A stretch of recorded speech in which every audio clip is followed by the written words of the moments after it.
I have to ask you a very important question. Did you pinch your sister today?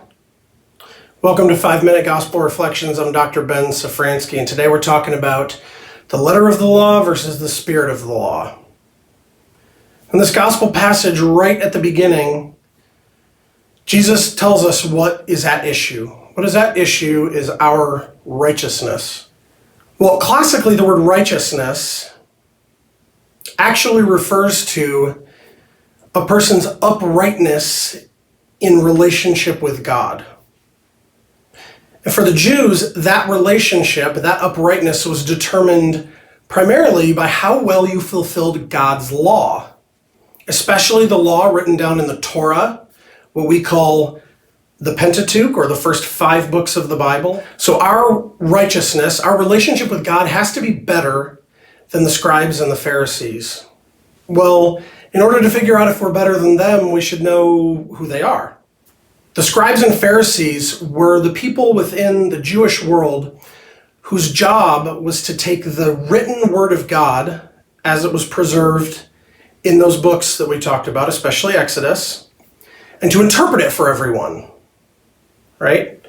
Sometimes the laws that are written down, the commands that are given by God, are not always specific enough to cover every situation.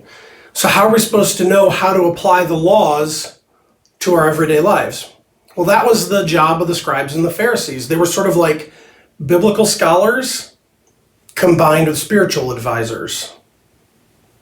And Jesus says they're not upright enough. He says that they're not right with God. Why is that? Well, that's because they are failing to pierce deeply into God's law to see what is behind it. What is the intention, the purpose, the deepest spirit of the commandments? When I think of sort of modern day examples of this, I think of 2 things. I think of tax law and I think of my kids.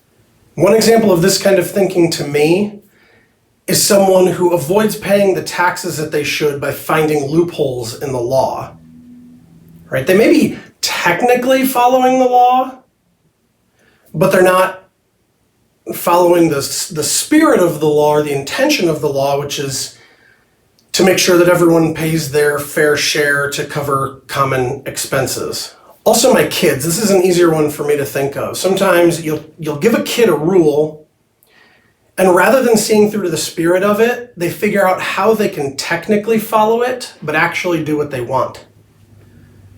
So if I walk into the room and my 6-year-old son is hitting my 11-year-old daughter, and I say, "Hey, Gregory, don't hit your sister." Well, he might turn to her and start pinching her, right?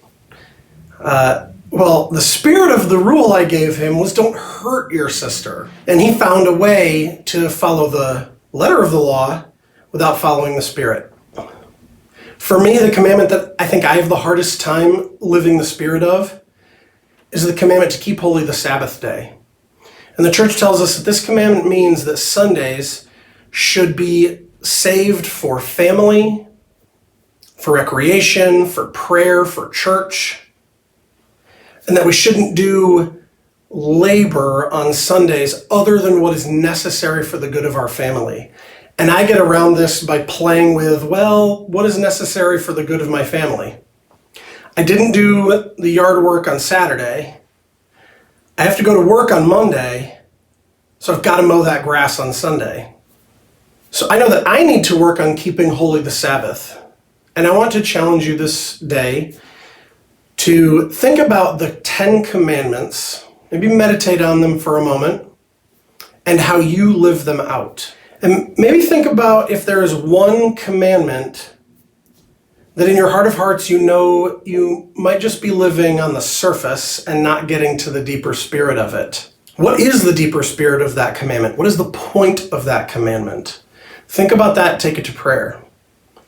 God bless you on this first Friday of Lent, and I'll talk to you tomorrow.